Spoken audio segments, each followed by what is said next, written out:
আমি দশম স্কন্ধৰ যিটো অধ্যায় পঢ়ি আছোঁ,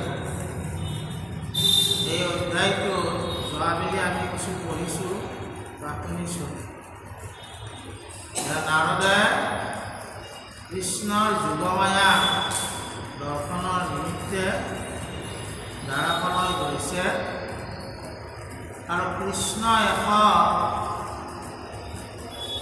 16,108গৰাকী পত্নীৰ লগত কেনেকৈ সংহাৰ কৰি এই সংহাৰ কেনেকৈ প্ৰৱৰ্তাই আছে এই কথা নাৰদে চাবলৈ গৈছে আৰু দেখি বিস্ময় মানিছে যে সকলো গৃহতে প্ৰতিটো ভাৰ্যাৰ লগতে ভগৱন্ত কৃষ্ণ বিৰাজমান হৈছে। এজন কৃষ্ণ কিন্তু 16,108গৰাকী ভাৰ্যাৰ লগত তেওঁ আছে। আৰু ইয়াৰ পিছত তেওঁ গৃহস্থী ধৰ্মত যিবিলাক কৰ্ম কৰিব লাগে সেইবিলাকো কৃষ্ণই কৰি আছে। দশ দশ পুত্ৰ মানে জন্ম পাইছে এজনী ভাৰ্যাৰ পৰা, তাৰমানে 1,60,000 বুজানে? সেই পুত্ৰ বা যিসকলক কি কৰিছে ভগৱন্ত পুৰুষে, তেওঁলোকৰ ক'ৰবাত বিয়াও দি আছে, ক'ৰবাত কইনা আনিও আছে। এই সমস্ত ঘটনাবিলাক নাৰদে দেখি আছে আৰু এই ঘটনাবিলাক দেখি নাৰদৰ মনত বিস্ময় জন্ম পাইছে। এই বিস্ময় জন্ম পাইছে যদিও এটাৰ পিছত আনটো ঘৰত তেওঁ প্ৰৱেশ কৰি আছে আৰু সেই ঘৰটোত এইবাৰ কি দেখিছে যে যজ্ঞ কৰি আছে ভগৱন্ত প্ৰভুৱে, দেৱতাসকলক আৰাধনা কৰি আছে আৰু ক'ৰবাত ক'ৰবাত দেখিছে যে কি সেইজন ভগৱন্তয়ে মৃগও চৰাই আছে।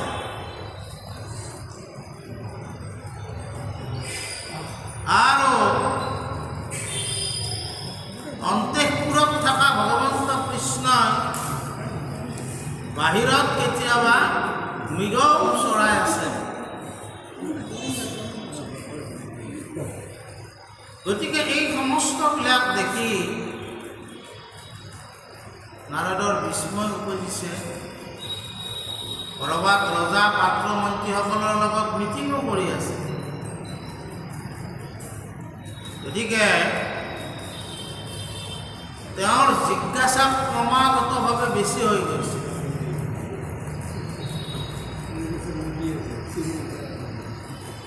তাৰমানে জিজ্ঞাসা আমাৰ মনত প্ৰশ্ন হ'ব লাগিব।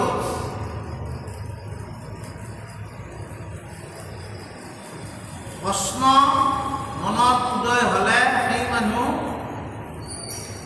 কি হ'ব, তেওঁ সেই প্ৰশ্নৰ জৰিয়তে উত্তৰ পাবলৈ তেওঁ বহুত জ্ঞান অৰ্জন কৰিব লাগিব। যদি আপোনাৰ মনত একো প্ৰশ্ন নাহে, আপুনি আপোনাৰ জ্ঞানৰ দৰ্জাখন কি হ'ব, বন্ধ হৈ গৈছে। গতিকে নাৰদৰ যিমানে ভগৱন্তৰ এই মায়া দৰ্শন কৰিবলৈ গৈছে, সিমানে তেওঁ মনত বিস্ময় জন্ম পাইছে যে এজন ভগৱন্ত 16,108 গৰাকী ভাৰ্যাৰ লগত সংহাৰো কৰি আছে, ৰাজ্যও শাসন কৰি আছে আৰু মৃগও চাৰি আছে। এতিয়া তেওঁৰ মনত তবত মানিছে আৰু তাৰপিছত কি হৈছে, হে ৰাম যুগমায়া মহোদয়া দেখি মহামুনি, মনুষ্য উচিত মতি মাধৱক মানি, কতক্ষণে পাছে মাধৱক পাশে যাই, হাস্য কৰি গীতাঞ্জলি বুলিলাবি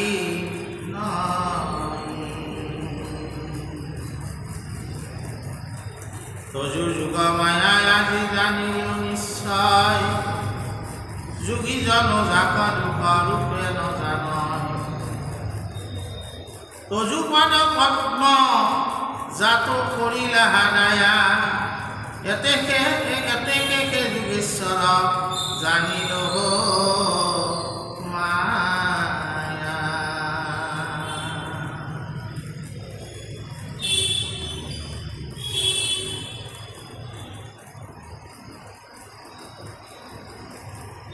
মানে ভগৱন্ত পুৰুষে আমাৰ শাস্ত্ৰসমূহে কৈছে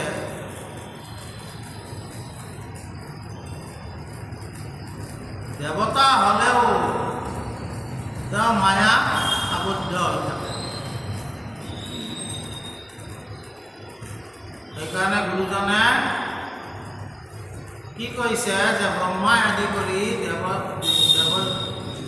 জীৱজত ৰাম ৰাম ৰাম ৰাম ৰাম মায়া সজ্জাৰ মাজে আচাৰত গুচি যায়। তুমি হে চৈতন্য সনাতন ৰাম ৰাম ৰাম ৰাম ৰাম আমি অচেতন নিয়ম নাথ যোগাৰ।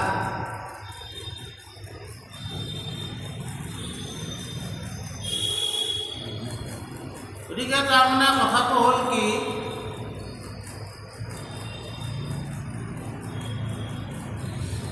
এই যিটো তাৰমানে মায়া, ইয়াত আমি যদিও তাৰমানে এই মায়াত আবদ্ধ হৈ আছোঁ, কিন্তু ভগৱন্তই এটা পথ দিছে। সেইটো পথ হৈছে কি, দেৱৰ দুৰ্লভ পথ। সেইটো পথ হৈছে ভকতি পথ।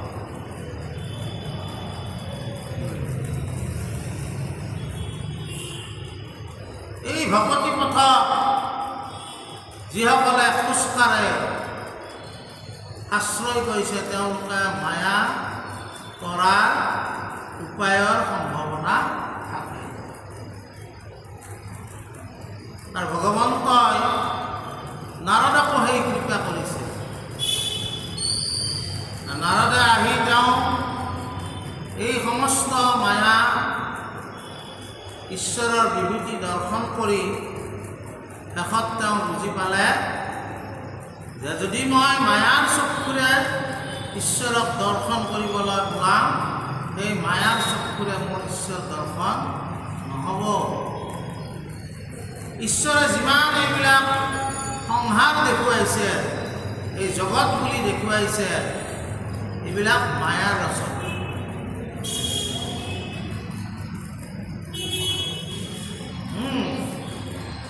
আৰু সেইকাৰণে সৰ্বশেষত নাৰদে বুজি পালে যে আচলতে ভগৱন্ত এজন, সেইজন কি ভগৱান কৃষ্ণ। মই মায়াৰ চকুৰে দেখিছোঁ কাৰণে কি হৈছে, মই এইটো কৃষ্ণ, সেইটো কৃষ্ণ, সেইটো কৃষ্ণ, সেইটো কৃষ্ণ, বেলেগ বেলেগ এটা মই ভাৱনা লৈছোঁ। মায়াৰ চকু আঁতৰাৰ পিছতে কি হৈছে, তেওঁ সেইজন যোগেশ্বৰ কৃষ্ণ বুলি বুজি পাইছে। কিয় যে যোগ মায়া, এই যোগ মায়া ৰচনা ভগৱন্তই কৰিছে, কিন্তু সেই মায়াত ভগৱন্তক আবদ্ধ কৰিব নোৱাৰে। মায়াতীত। আৰু সেইকাৰণে নাৰদে শেষত যেতিয়া বুজি পালে, তেতিয়া নাৰদে ভগৱন্তক কৃতাঞ্জলি কৰি সেৱা কৰিছে আৰু কৈছে যে তোমাৰ মনুষ্য লীলা দেখি আঁকি হয় হইলো মহামোহ আশ্বাসীও কৃত।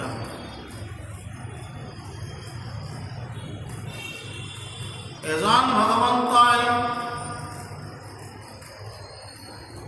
বিশ্ব ব্ৰহ্মাণ্ড ৰচনা কৰিছে।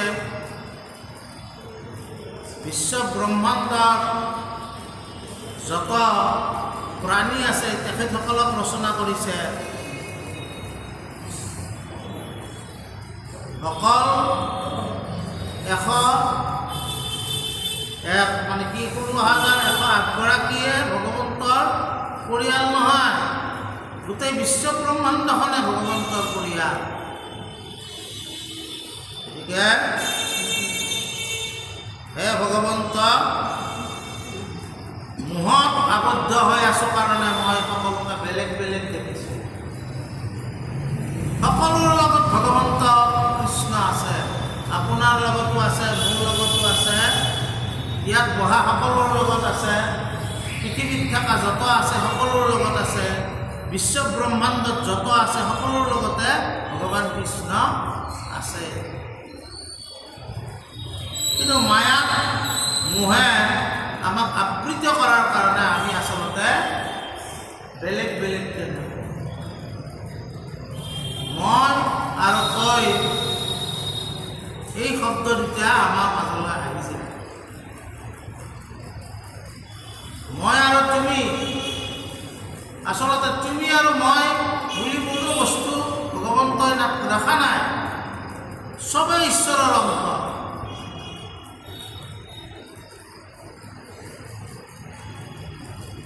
এটা সৰু ঘটনা মই ক'বলৈ ওলাইছোঁ।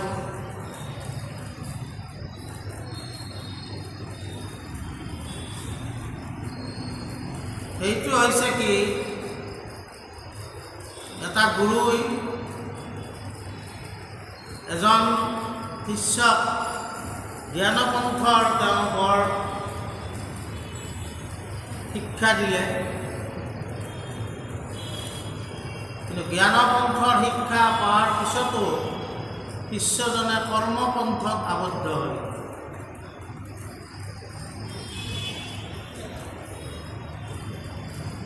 মাজে মাজে শিষ্যজনৰ খবৰ ল'ব আহে।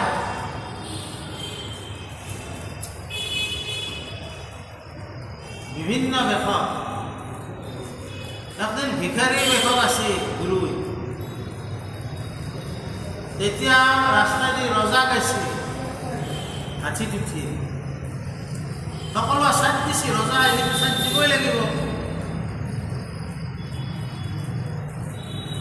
এই শিষ্যজনেও চাইড দিছে, গুৰুই কাষত থিয়াই দিছে।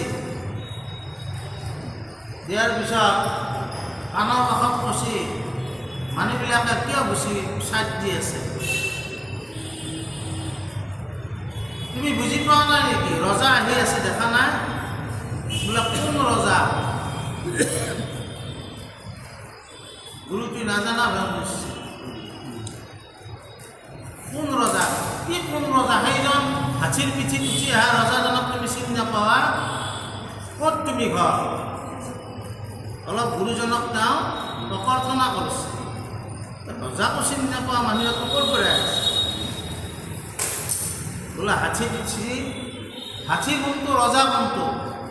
ই ডাঙৰ কথা হ'লে ই পাগালাই নে কি? হাতী কোনটো ৰজা কোনটো? কি হাতী কোনটো ৰজা? হাতী তলতটো, ৰজা ওপৰতটো। তলতটো ওপৰতটো, তল ওপৰ মানে কি? তেতিয়া বোলে এক মই মানে দেখাব লাগে। এই বুলি কি মানে এনেকুৱা হাতীৰ দৰে এনেকৈ মানে ভোট দিছে, কৈছে ইয়াতে বহ। এতিয়া বুজি পাইছ না যে তুমি ৰজা, মই হাতী। তেতিয়া গুৰুই কৈছে তুমি আৰু মই মানে কি? তুমি যে ক'লা তুমি ৰজা, মই হাতী, তুমি আৰু মই মানে কি? এতিয়া সি বুজি পাইছে। তেতিয়া সি ঠচকে নামি, গুৰুদেৱ মোক ক্ষমা কৰিব। তাৰমানে আত্মদৰ্শীসকলে এই জগতত সকলোকে নিজৰ দৰে দেখে। অন্তৰ্দৃষ্টি, বুজি পাইছে নহয়? আত্মিক দৃষ্টিৰে যদি আমি চাওঁ, তেতিয়া মোৰ দৰেই মই সকলোকে দেখোঁ। বাহ্যিক দৃষ্টিৰে চাওঁ কাৰণে আমি কি দেখোঁ? মই আৰু তুমি, মই আৰু তুমি, মই আৰু তুমিৰ যিটো এই বেৰাখন খুলি দি থাকে মায়াই, মই আৰু তুমিৰ মাজৰ বেৰাখন দি থাকে মায়াই। নাৰদে বুজি পালা যে তুমি আৰু মই মাজৰ বেৰাখন নোহোৱা কৰিলেহে ভগৱন্তক দৰ্শন হয়। আৰু সেইকাৰণে ভগৱন্তক তেওঁক কি কৰিছে যে মোক তুমি কৃপা কৰা, তোমাৰ কৃপাৰ দ্বাৰাই যাতে মোৰ মহামোহ, পঞ্চ প্ৰকাৰৰ মহামোহ আছে, এই মহামোহবিলাক আঁতৰ হয়। তাৰপিছত কি হৈছে? হে ৰাম, তোমাৰ স্বৰূপ প্ৰভু নজানো বুলি, মুখদাস বুলি জানি গণ মালি, ব্যাপী আছে তজুজকে সকলে সংসাৰ, মিলে মোৰা হৰিকায়া পাহাড় ভুবন পাৱন তজু লীলা গুণ গাই জগত পৰ্যতি পুৰু মই সৰ্বদাই।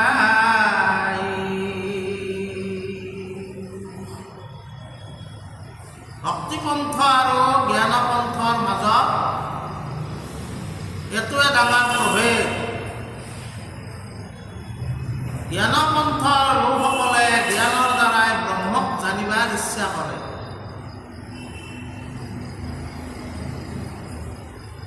ভক্তিপন্থৰ লোকসকলে ভগৱানৰ দাস হয়।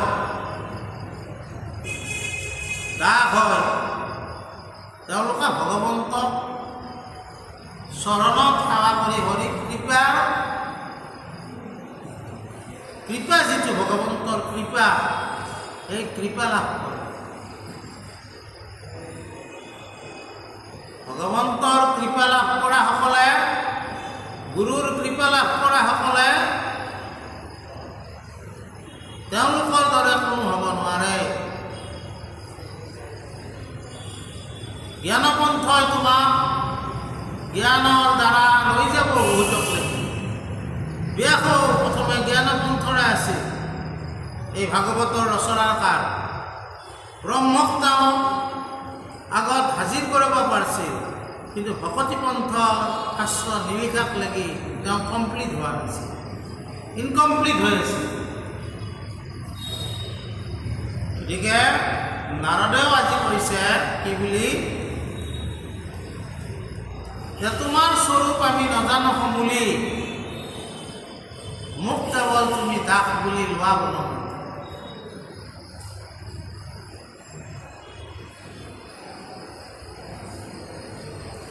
ডক্টৰ ভূপেন হাজৰিকাই শুৱালকুছিত ফাংচন কৰিব আছিল, আমি চাইছিলোঁ। কি ধুনীয়া কৰি হাৰমনিয়ামটো হাত বোলে, মুখে কিনা কিনা প্ৰভু মুখে কিনা কিনা জয় ৰঘুৰানন্দন হে ৰাঘৱ ৰামে জয় ৰঘুৰানন্দন। হয়নে নহয়? তাৰমানে ঈশ্বৰক আমি আচলতে ঈশ্বৰৰ ওচৰত বিক্ৰী যাব লাগে। ঈশ্বৰে যেতিয়া আমাক কিনিব, তেতিয়া আমি ঈশ্বৰৰ দাস হ'ব পাৰিম। আৰু দাস হ'ব পাৰিলে কি হ'ব? ভগৱন্তৰ কৃপা লাভ হ'ব। আৰু ভগৱন্তৰ কৃপা লাভ হ'লে কি পাম আমি? ভগৱন্ত ভক্তিযুক্ত পুৰুষৰ আত্মবোধ মাধৱৰ প্ৰসাদে বিলয় কৃষ্ণৰ কৃপাত জানা কুশয় সংসাৰ ভয় এই মানে গীতাৰ নিৰ্ণয়।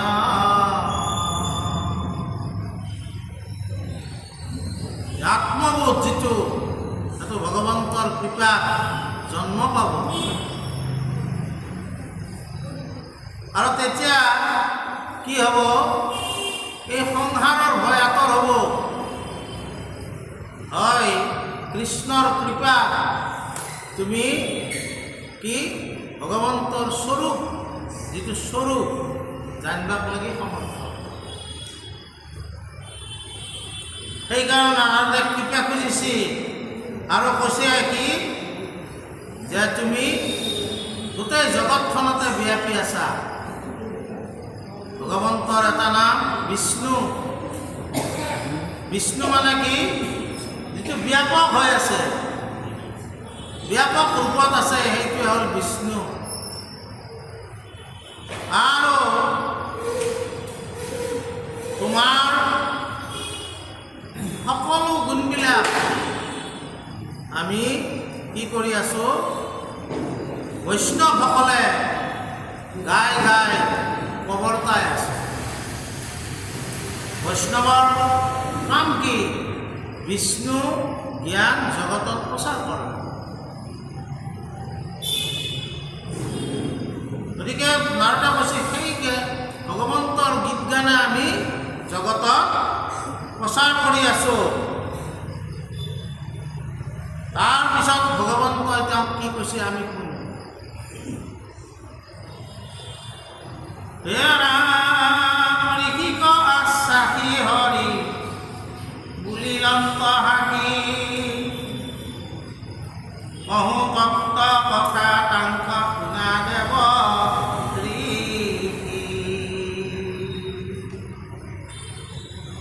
দেখা যত কৰো মই মনুষ্যৰ কৰ্ম সজ্জনক শিক্ষা দিয়া প্ৰৱৰ্তাও ধৰ্ম প্ৰকটীয়া কহো মই ধৰ্মৰ মহত্ব আপুনি প্ৰশংসী তাক কৰন্ত বেকত তেহে প্ৰৱৰ্তিব ধৰ্ম জ্ঞান শাস্ত্ৰ বেদ হেন জানি তুমি মুনি নকৰিবা খেদ।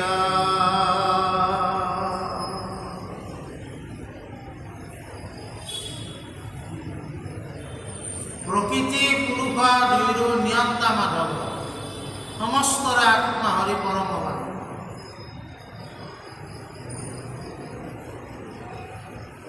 এই প্ৰকৃতি পুৰুষ সকলো ঈশ্বৰে নিয়ন্ত্ৰণ কৰে। নিয়ম আছে,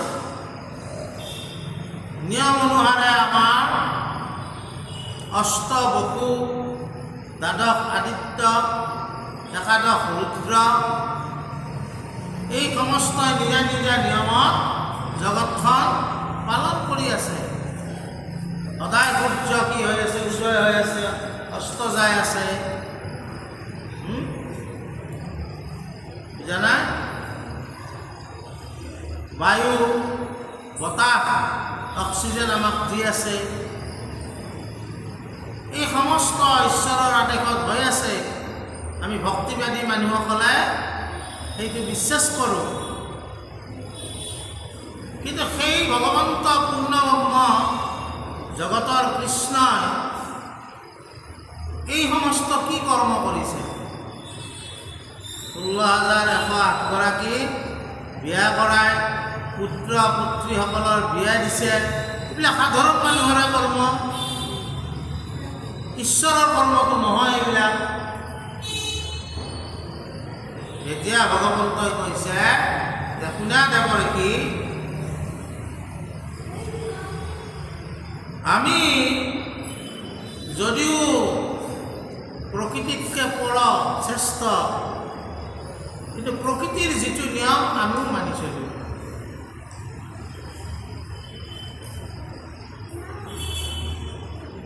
আৰু আমি মানি চলি সমাজক শিকাব লাগিব ধৰ্ম জ্ঞান। আমি ধৰ্ম জ্ঞান নিজে লোৱা দেখুৱালেহে মই ঈশ্বৰে সকলো শাস্ত্ৰ তত্ত্বটোৱে হ'ল ঈশ্বৰ তত্ত্ব। সেই পৰম তত্ত্ব শান্তিমতী মুনিৰ ওচৰত শিকিব লাগে কি কথাডাল আছে নহয় কথাটো। কিন্তু ঈশ্বৰে শিকছি যায় তাৰ কাৰণে যে আমি সমাজত যিমান লোক জন্ম পাইছোঁ সকলোৱে আমি শিক্ষা ল'ব লাগিব, কাৰণ ঈশ্বৰে শিক্ষা লৈছে। আমি সমাজত যিমান মানুহ জন্ম পাইছোঁ, সংসাৰ যোনে কৰিছোঁ, তেওঁলোকে গাহস্থ জীৱনৰ যিমান ধৰ্ম পালন কৰিব লাগিব, সেই ধৰ্ম পালন কৰি ভগৱন্তই নিজে উদাহৰণ দি গৈছে। সেইকাৰণে নাৰদক কৈছে, সেইকাৰণে মই এইবিলাক কৰিছোঁ। এইবিলাক মায়া, কিন্তু তথাপি মই কৰিছোঁ কিহৰ কাৰণে? যে জগতখন ভালে ৰাখিব লাগিব। মান্য কৰি ব্ৰাহ্মণক শিক্ষা দিয়া সামান্যক, ব্ৰাহ্মণক যে মান কৰিব লাগে এই সামান্যজনে জানিব লাগিব। ভগৱন্তই মান কৰিছে আৰু আমিও মান কৰিব লাগিব। তাৰপিছত মানে কৈছে যে হে মুনি, তুমি খেদ নকৰিবা, দুখ নকৰিবা। মই পৰম ব্ৰহ্ম ভগৱন্ত হৈও কিয় এইবিলাক কৰিছোঁ? মনুষ্যৰ জন্ম লৈছোঁ যেতিয়া মনুষ্য কৰ্মখিনিও মই কৰিব লাগিব আৰু সেই উদাহৰণ লৈ ঐশ্বৰিক থাকিব। সেই উদাহৰণ মতে মনুষ্যই কৰ্ম পৰৱৰ্তী সময়ত কৰিব লাগিব। কৃষ্ণই যিটো কৰিছে আমি কৰিব লাগিব। তাৰপিছত কি কৈছে?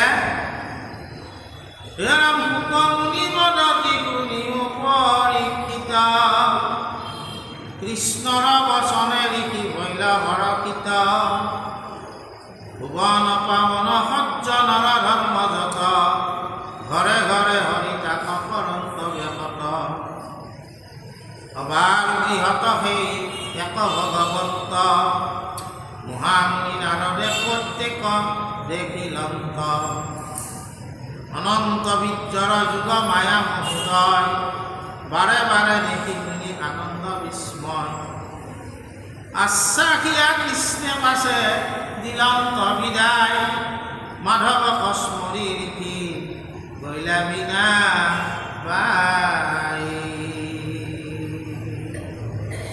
হে পৰীক্ষিত,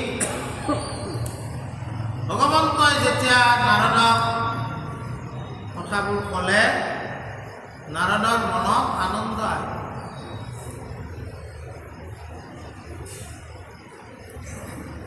আৰু আনন্দ অহাৰ পিছত তেওঁ বুজি পালে যে কি যে প্ৰত্যেক ঘৰতে যে ঈশ্বৰ বেকত হৈ আছে সেই কথা নাৰদে প্ৰত্যক্ষ কৰিলে, স্বচক্ষু দেখিলে।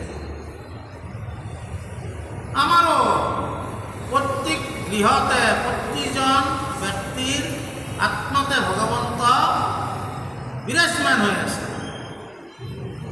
কিন্তু আমি প্ৰত্যক্ষ কৰিব নোৱাৰোঁ। কিহৰ কাৰণে? মায়াৰ চকুৰ কাৰণে।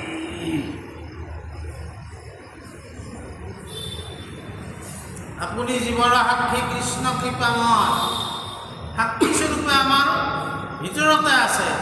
ৰাতি আমি যেতিয়া শুই পৰোঁ তেতিয়া সেই সাক্ষী আমাক ৰখি থাকে।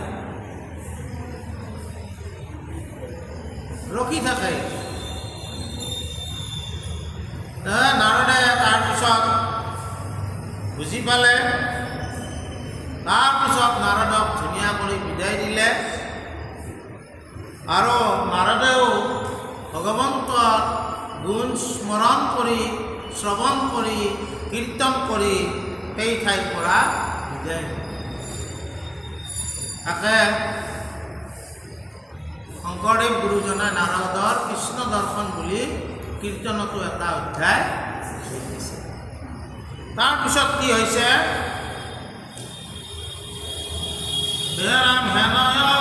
মনুষ্যমূৰ্তি হৰি নাৰায়ণ পূৰ্ণ কাম ভূয়া কভু পৰন্তৰ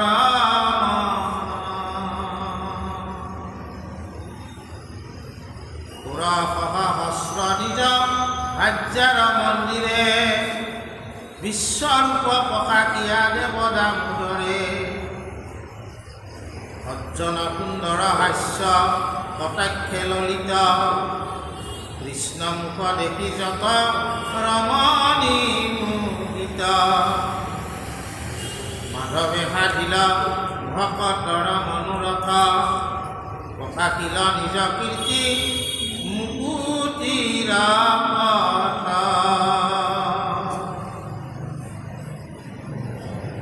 তাৰমানে মনুষ্য জীৱন যদি আমি লৈছোঁ তেতিয়াহ'লে চতুৰ্বৰ্গ আমি সাধন কৰিব লাগে। ধৰ্ম, অৰ্থ, কাম, মোক্ষ।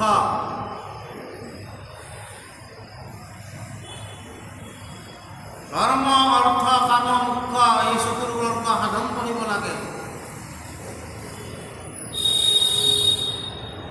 চাৰি পুৰুষাৰ্থ অৰ্জন কৰিব লাগে।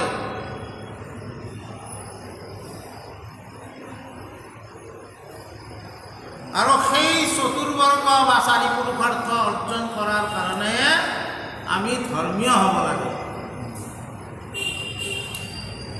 আমি কিয় ধৰ্মীয় হ'ব লাগে? কি ধাৰণ আমি কৰিব লাগে? ধৰ্ম মানে ধাৰণ কৰা। কি ধাৰণ কৰিব লাগে?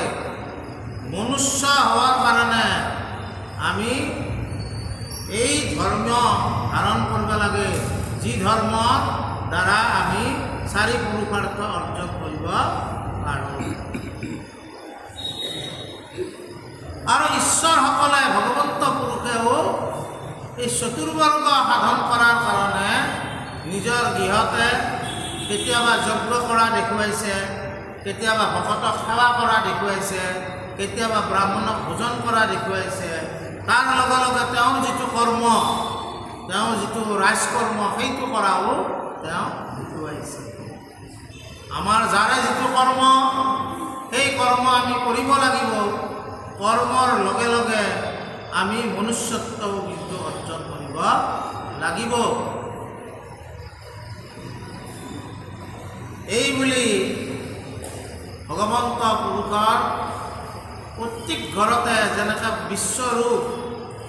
বিশ্বৰূপ মানে অন্য একো নহয়, যদিও তাতে অৰ্জুনকো দেখুৱাইছে বিশ্বৰূপ।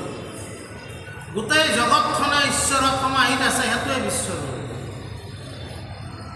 আজি আমি ইয়াত যিমান সমবেত হৈছোঁ, সকলোকে ঈশ্বৰৰ দৰে দেখাটোৱে হৈছে বিশ্ব দৰ্শন, বিশ্বৰূপ দৰ্শন। যদি আমি ভাবি আছোঁ এইটো অমুক, এইটো তমুক, এইটো তমুক, তেতিয়াহ'লে আমাৰ বিশ্বৰূপ দৰ্শন নহ'ব। প্ৰতিজন ভকতকে ভগৱন্তৰ ৰূপ বুলি আমি গণ্য কৰিব লাগিব। আৰু সেইকাৰণে প্ৰতিজন ভকত আই মাতৃৰ আমি সেৱাও কৰিব লাগিব। সেৱাত উপকৃত হ'ব লাগিব। মহাপুৰুষ মাধৱদেৱে কি কৰিছে? ধৰ্ম জান সময় তথাপি পবিত্ৰী নাই, অধৰ্মটো নিপিতৃ নহয়, বিধিষ্ঠিত হোৱা তুমি যেন কৰবা স্বামী, ঋষিকেশ পৰিবোতে নয়। ধৰ্মৰ বিষয়ে জানাটো একেবাৰে সহজ। শাস্ত্ৰ অধ্যয়ন কৰিলে ধৰ্মৰ বিষয়ে জানিব, কিন্তু ধৰ্মত উপকৃত হোৱাটো টান। সেইকাৰণে মাধৱদেৱে দুখ কৰি লিখছে, ধৰ্মত উপকৃত হ'ব লাগিব। ধৰ্মত উপকৃত হ'লে আপোনাৰ অধৰ্ম নিবৃত্তি হ'ব। যেতিয়ালৈকে ধৰ্মত উপকৃত নহয়, আপোনাৰ অধৰ্মবিলাক নোহোৱা নহয় নহয়। সেইকাৰণে মাধৱদেৱে কৈছে, হে ভগৱন্ত, তুমি মোৰ অন্তৰাত্মাত আছা, তুমি বিশেষ ৰূপে মোক ইন্দ্ৰিয়বিলাকক পালন কৰিবা, যাতে মই ধৰ্মত উপকৃত হ'ব পাৰোঁ। এই বুলি আমাৰ ভগৱন্ত পুৰুষৰ এই যিটো লীলা কথা, এই লীলা কথা উপদেশত কৈছে। তাৰপিছত কি কৈছে? সমস্তে সিদ্ধিৰ বৃদ্ধিকাৰী দেৱহৰি, যত কৰ্ম কৰিলা মনুষ্য তনু ধৰি, একোজনে যাক কৰিবা নপাৰ, হেন কৃষ্ণ কৰ্ম যিটো গুণময় গায়।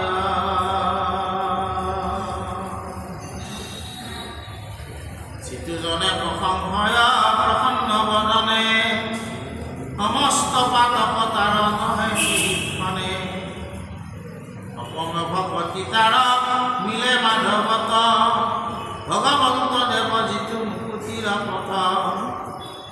হে ৰাম হেন জানি নৰ নাৰী কোনে সাৱধানে, কৰ্ণপুত্ৰ ভক্ত হৰি কথা পৰাণে।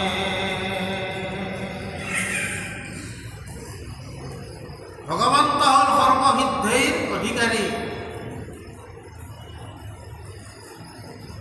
আৰু এই সৰ্বসিদ্ধিৰ অধিকাৰী ভগৱন্তই কি কৰিছে? যেতিয়া মনুষ্যক অনুগ্ৰহণ কৰিছে, মনুষ্যৰ কৰণীয় কৰ্ম তেওঁ সকলো কৰিছে।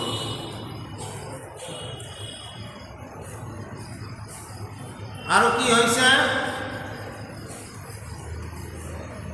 সেই কৰ্মবিলাকৰ যিবিলাক লীলা কৰ্ম সেইবিলাক যিসকলে স্মৰণ কৰে, যিসকলে কীৰ্তন কৰে, যিসকলে স্মৰণ কৰে, তেওঁলোকে কি হয় সকলো পাপ তেওঁলোকৰ মুখীমূৰ হয়। ভগৱন্তৰ কথা শুনাসকলৰ, ভগৱন্তৰ কথা কীৰ্তন কৰাসকলৰ, ভগৱন্তৰ কথা স্মৰণ কৰা হয়।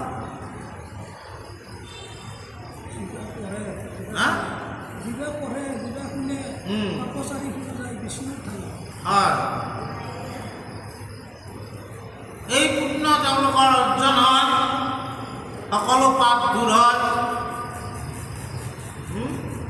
আৰু কলিৰ মল নোহোৱা হয়, মুকুতিৰ পথত খোজকাঢ়িব পৰা।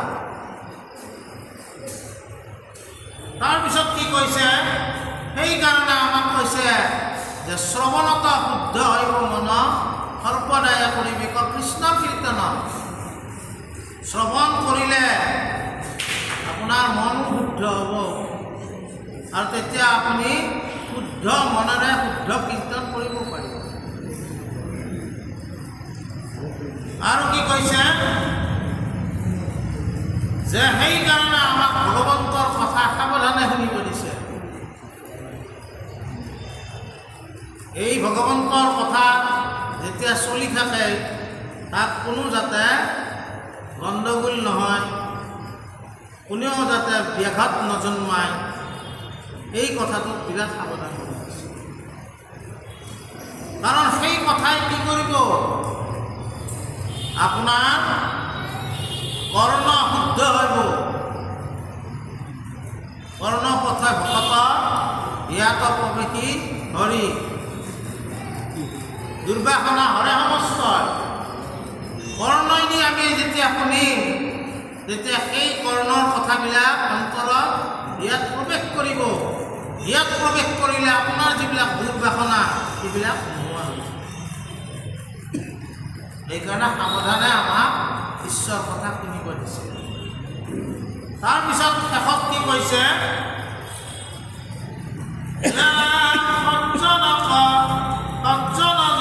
শিক্ষা দিলা যুপতি, গৃহস্থ ধৰ্মত মিলে কৃষ্ণ তভপতি, আদৰিয়া মাধৱৰ বচন যুৱতী, যদি বা কৰিবে তাক নিহিকে শপতি। কৃষ্ণ বাক্য নমানিলে মিলে মহাপাপ, ভকতি কৰন্তে তাৰ হৰয় মনতা। এতেকে মানিবা যত্নে কৃষ্ণৰ বচন, সুখে দুখে লৈবা হবে কৃষ্ণক শৰণ। তাৰমানে আমাক কৈছে এই গৃহস্থ ধৰ্ম কৃষ্ণ ভকতি মিলিব পাৰে। আপুনি এই গৃহস্থ ধৰ্মত কৃষ্ণ ভকতি মিলে। ভকতজন এজন আপোনাৰ গৃহত যদি যায়, তেওঁ যিটো আচৰণ কৰিব সেই আচৰণৰ দ্বাৰাই আপোনাৰ ভক্তি জন্মিব।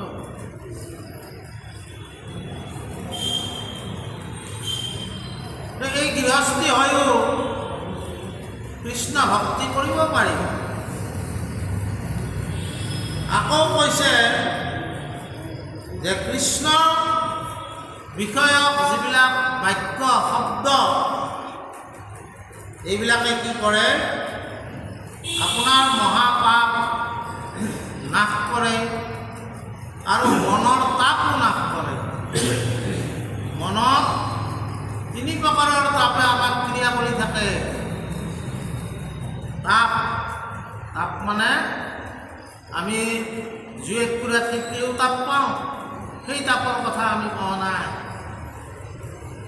কি তাপ? সেই তাপ চকুৰে নেদেখি মনস্তাপ, আদি দৈবিক, আদি ভৌতিক, আধ্যাত্মিক। দৈবিক কাৰণত কিছুমান আমি তাপ পাওঁ, ভাবিবই লগা আছে আমাৰ জীৱনত। ভাবিবই পাণ্ডৱসকলৰ লগত ভগৱন্ত কিন্তু তেওঁলোকৰো বনবাস খাটিব লগা হৈছে। ভগৱন্ত মৰ্যাদা পুৰুষোত্তম ৰাম তেওঁ বনবাস খাটিব লগা হৈছে। সেইটো লৈয়ে আহিছে, মই এনেকৈ যাব লাগিব, সেনেকৈ মোৰ কৰ্মটো হ'ব। বুজা না? আৰু ভৌতিক এই সমাজখনত, এই পৰিৱেশত আমি কিছুমান তাপ পাওঁ, ভৌতিক তাপ এইবিলাক। আৰু আধ্যাত্মিক শান্তি বিচাৰি থাকোঁ, শান্তি নাপাওঁ। সদায় বিচাৰোঁ শান্তি, নাপাওঁ শান্তি। সেইটো আধ্যাত্মিক তাপ। আমাক আজি কৈছে যে ভগৱন্তৰ কথা শ্ৰৱণ কীৰ্তন স্মৰণ কৰিলে এই তিনি তাপো আপোনাৰ নোহোৱা হয় বুলি কৈছে। আৰু সেইকাৰণে আমাক শেষত কৈছে কি, যত্নে কৃষ্ণৰ বাক্য যিবিলাক কৃষ্ণই কৈছে, কৃষ্ণ আচলতে যিবিলাক কৈছে সেইবিলাক কৃষ্ণৰ বাক্য, ভাগৱতৰ কথাবিলাক কৃষ্ণৰ বাক্য। শ্ৰীমদ ভাগৱত ঈশ্বৰে নিজে কৈছে এইবিলাক। এই বাক্যবিলাক যত্ন কৰি তুমি হৃদয়ত লোৱা আৰু কৃষ্ণ সুখ দুখ সকলো সময়তে কৃষ্ণৰ ওচৰত শৰণাগত হৈ থাকা। সুখ বেছি হ'লে নাও পানীৰ মাজত নাওখন বিলুং বিলুং কৰোঁতে কৃষ্ণ পাৰ কৰাৰ ৰঘুনাথ গালোঁ, পাৰ পোৱাৰ ফলত ইমান নাও মাৰিছোঁ মই, পাৰ সমাৰো নহ'ম না। কথাটো বুজা নাই? কৈছে সুখতো ভগৱানক বিচৰা, দুখতো ভগৱানক বিচৰা।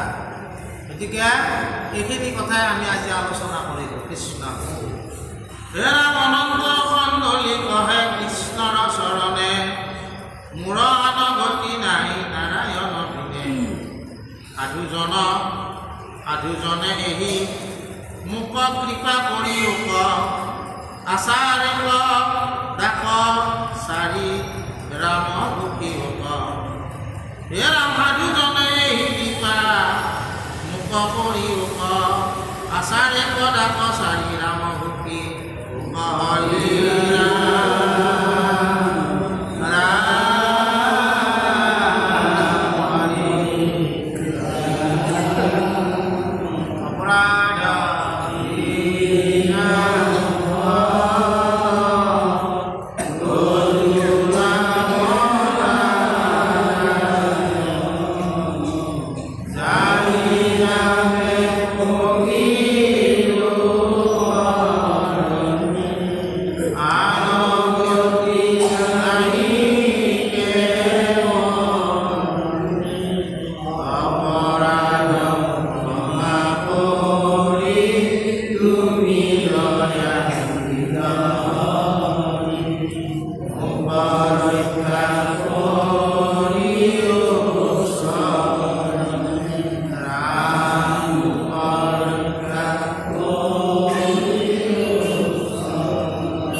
কি বস্তু?